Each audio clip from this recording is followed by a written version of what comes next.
Yanichlarning eng sevimli insoniga aylangan Selim ularga hali kelajakda qanday yurishlar bo'lishini aytmagandi. Oyijon, Selimni sulton qilsak, butun dunyoni olamiz degan kim? Nima balo, butun dunyoni aylandikmi? Nima bo'lganda ham qaytib keldik, biroz dam olamiz. Podshohimiz yana safar buyrug'ini berdilar. Hozirlaning. Ketamiz. Bu safar qayoqqa? Istanbuldan to'g'ri Misrga. Onangni o'zi endigina keldik-ku. Vaqtni cho'zmasdan tezroq tayyorlaning. Alloh, o'zi sog' joyim qolmadi, hech qayoqqa ketmayman. Piramidalarni ko'rish butun umrlik orzuyim edi. Alloh. Qattiqqo'lligi, talabchanligi uchun hatto vazirlar ham undan qo'rqishardi. Yelkamizga ozgina shamol tegdi, posho. Demak, safarga chiqishni istamaysiz, to'g'rimi? Ko'zimga ko'rinma. Kengash bekor qilindi, beylar, to'g'ri safarga ketamiz. Aynan shu vaqtda shahzoda Selim otasining beqaror hokimiyatidan charchab, undan sultonlikni tortib olish uchun Istanbul tomon kelardi. Bu jang natijasi shahzoda Selim uchun muvaffaqiyatli bo'lmaganligi sababli safarga ketdi. Shahzoda Ahmed esa Amasyadan Istanbul tomon otasining qarori bilan taxtga chiqish uchun kelardi. Ammo uni yo'lda kimdir kutib turgandi. "Xayrli kun, shahzodam. Qayerga ketyapsiz?" "Biz qo'rqoq bir shahzodani taxtga chiqarmaymiz." Meni qo'rqoq deb kim aytdi? Hali ko'rasanlar. Uyg'urcha qayoqqacha borar ekansan? Shahzoda Ahmed rejasi rasvo bo'ldi. U holda shahzoda Qo'rqutni taxtga chiqaraylik. Ya Alloh, darvesh kabi odam, u kelsin. Kelsinmi hukmdorim? Kelsin. Daryo toshqin, suvlar to'lqin, o'tolmasman. Yor. Qayoqqa yo'l oldingiz, shahzodam? Xush ko'rdik. Shu desangiz, otam menga xabar yubordi. Meni taxt shahzodam. Seni hurmat qilamiz, ammo taxtga Selimdan boshqasi noloyiq. O'zi dunyo masalasida peshanam sho'r ekan. Ha, mayli. Shahzodam, bu tarafdan. Allohga omonat og'alar. Daryo tosh. Hammasi chippakka chiqdi. Yetar posholar. Selimni chaqiring, tez kelsin. Buyur otam, otajonim. Shahzoda degani ham shunaqa sovuq bo'ladimi? Hozir ikki oyini ham onangni.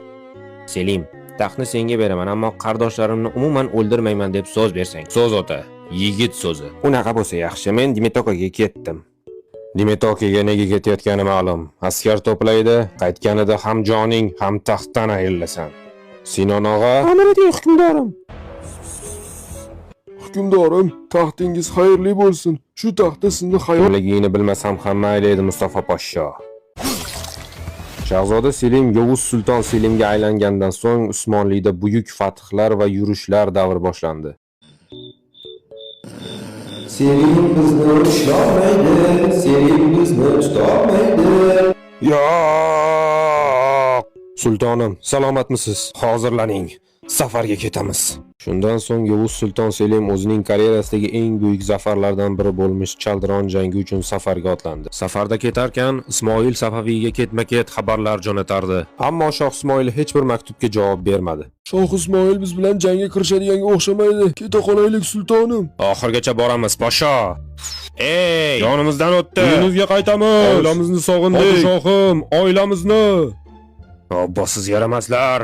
Sizlarga nima bo'ldi? Hukmdorim, hatto oyoq kiyimimiz ham yirtildi. Yurishdan ortiq uyga qaytganimiz ma'qul. O'g'lim, shu safarni hal qilsak eng go'zal o'ljalar bizniki bo'ladi. Ammo hukmdorim, bo'lsam ham orqaga chekinmayman. Orqamda isyon bo'lsa ham, agar kerak bo'lsa bitta yanichar bilan bir o'zim jangga kiraman. Va o'sha jangdagi yanichar chin yanichar bo'ladi. Chin yanichar bo'ladi. Endi ayting, sizni isyonga qaysi mal'un chorladi? Ana u. Fitna fosh qilingandan so'ng Usmonli sultoni Yovuz sulton Selim o'zining yanicharlari bilan, Safaviylar sultoni Shoh Ismoil esa o'zining qizilboshlari bilan Chaldiron shahriga kelishdi.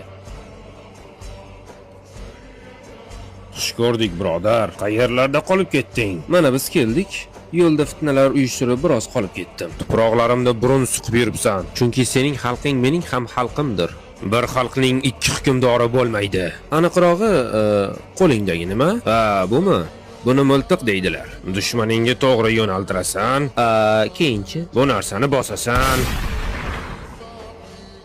Sezganingizdek, Safaviylarning Chaldiron jangida yengilishining asosiy sababi Usmonlilarning ulkan zambaraklari va o'sha paytdagi eng ilg'or texnologiyalar bo'lmish miltiqlarning yo'qligi edi.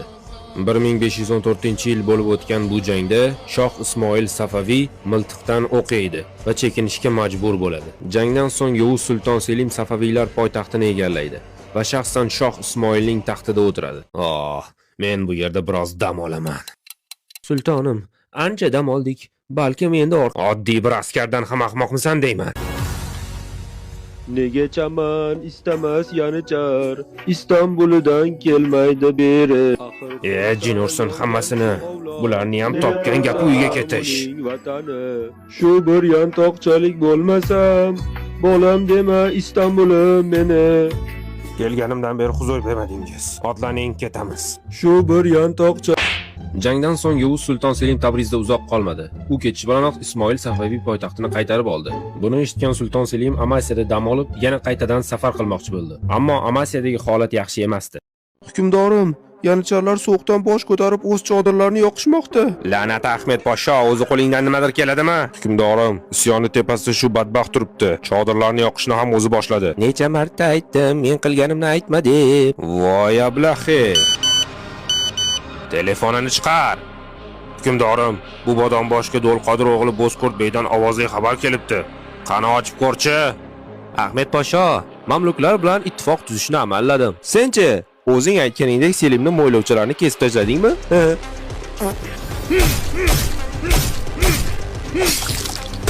Jasadini yanicharlar oyog'ini ostiga oting. Bu fitnadan ham xabardor bo'lgan Yovuz Sulton Selim Safaviylar hududidagi chala qolgan ishini bitirdi.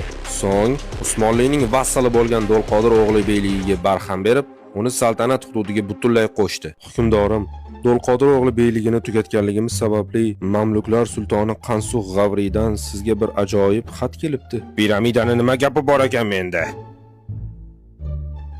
Selim Mo'ylov, Shoh Ismoilni yengdim deb o'zingni islom qilichi, islom lideri, falon piston deb yurganingni eshitib qoldim. Bunaqasi ketmaydi, buni ko'rishing kerak. Kela qolsang-chi, qara. Yonimda islom xalifasi, hozirgi islom xalifasi. Agar o'rningda bo'lganimda o'zimni islom qilichi emas, oddiy omadi chopgan sulton deb bilardim. To'g'ri, islomning sultoni Qansuh G'avriydir. Qolgani oddiy bir sultonchalar. Bu hazilomuz maktubdan g'azablangan Yovuz Sulton Selim mamluklar ustiga yurish qildi. Safarga otlanarkan Anadolu tuproqlari zir titrardi. O'sha zilzilalar orasida qolgan Ramazon beyligi ham Usmonli hududiga to'liq qo'shildi. 1516-yil bo'lib o'tgan Marj-Dabiq jangida mamluklar qo'shini Usmonli bergan markazdagi kuchli zarbaga dosh bera olmasdan chekindi. Jang so'ngida Qansuh G'avriy halok bo'ldi. Undan keyin Yovuz Sulton Selim Halab, Shom, oxirida Quddus shahrini egalladi. Biroz o'tib, keyingi mamluk sultoniga o'z elchisini jo'natdi. Sultonimiz sizga bir juft shart qo'ydi, Sulton Tomonboy. Nimalar ekan? Darhol mamluk sultonligini tugatib, bu tuproqlardan ketasiz va Qohiradagi butun boyligingizni Usmonliga taqdim qilasiz. Javobingizni kutyapman. Jasadini o'rab Selimga jo'nating. Bunday haqoratli javobdan so'ng Yovuz Sulton Selim o'z qo'shinini o'ng so'lga qaramay to'g'ri Qohira tomon yo'naltirdi. Oyijon, qayerdasan yashil vodiy? Chanqadim. Nima deysiz Husan Podsho? Bu cho'l bitadimi, yo'qmi? Bu shunchaki ahmoqlik, yarim yo'lda hammamiz o'lib ketamiz. Olg'a arslonlarim, ruhingizni tushirmang. Zafar bizniki bo'ladi. Yura qoling beylar. Ketdik. Necha kunlik sahrodagi yurishlardan so'ng ikki qo'shin bir maydonga keldi. Mamluklar Safaviylarning xatosidan o'rnak olib, o'zlariga Venetsiya qirolligidan to'plar sotib olishdi. Ammo bu to'plar Usmonli to'plaridan farqli o'laroq sobit to'plar edi. Ya'ni bu to'plar harakat qobiliyatiga ega emasdi. Jang boshida ikki tarafdan askarlar bir-biriga sherdek tashlanib, ikki armiyaning yutish ehtimoli deyarli bir xil edi. Toki Al-Muqaddam tog'i orqasidan Usmonli suvoriylari kelmaguncha. Suvoriylar avvaliga mamluk kavaleriyasi, undan so'ng sotib olingan to'plarni majaqlashdi. Mamluklar sultoni Tumanboy Qohiraga qochdi, lekin Qohirada ham taqdirdan va Sulton Selimning g'azabidan qochib qutula olmadi. Sulton Tumanboy qatl qilinib, Qohira darvozasiga jonsiz tanasi osib qo'yildi. Necha yillik tinimsiz safarlarning charchog'ini chiqarayotgan va Misrdagi g'alabasini nishonlamoqchi bo'lgan Yovuz Sulton Selim mamluklarning butun boyliklarini to'g'ri Istanbulga jo'natdi. Har narsamizni olib ketishyapti. Voy, muqaddas yodgorliklar. Ularni qoldiring. Ular bizniki. Agar siz ularni himoya qila olganingizda, biz bu yerga emas, Yevropaga qadar Usmonli bayrog'ini ko'tarib borgan bo'lardik. Lekin biz ham Ture! Misrdagi g'alabadan so'ng Yovuz sulton Selimning sharofati bilan Usmonli tuproqlari deyarli 3 barobar ko'paydi. Bu unga Fotih sulton Mehmedxondek buyuk bo'lishligiga imkon berdi. U bir jahongir, u Safaviylar ajali, u Misrning fotihi, sultonlar sultoni, hukmdorlar hukmdori, sulton Selimxon hazratlari. Jonajon qardoshlarim, hammangiz islomning markaziga xush kelibsiz. Usmonlining Yovuzi, Ismoilning dahshati. Endi sizlarga bir odamni tanishtirmoqchiman. Kutib oling.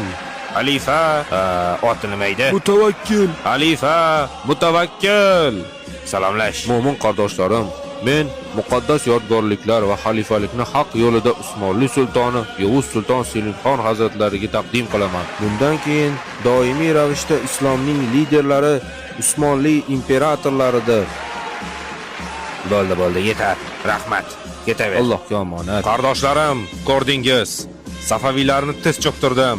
Mamluklarni Qohiradan yo'q qildim. Endi esa Oq dengizda qolib ketgan kofirlarga haddini bildiraman. Belim. O'zingiz bilasiz, qilichim quvvatlidir. Sulton Selim ko'p yasha.